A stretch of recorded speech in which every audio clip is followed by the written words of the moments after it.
the authority, the power to round up people, deport them, and then you're under no obligation to a court to show the evidence against them. Well, that's what the law says, and that's what our country needs, because we were, unfortunately, they allowed millions of people to come into our country, totally unvetted, totally unchecked. So you ought to ask, did he have the authority to allow millions of people? Did Biden have the authority to do something that's unthinkable?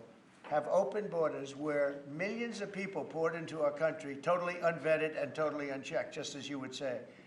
And many of those people were criminals. Many of them were from jails and prisons and mental institutions and gang members and drug dealers and very dangerous people. Many were murderers. We have 11,088 that we know of murderers they murdered.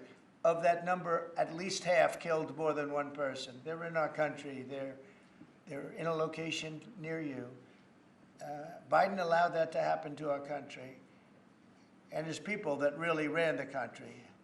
And the person that operated the auto pen, I think we ought to find out who that was, because I guess that was the real president. So when you ask me if we have the authority, did Biden have the authority to allow millions of people to come into our country? Many of these people, hardened criminals at the top of the line who have caused tremendous damage in our country. You see them in New York City fighting with our police. I mean, literally having fist fights in the street with our police.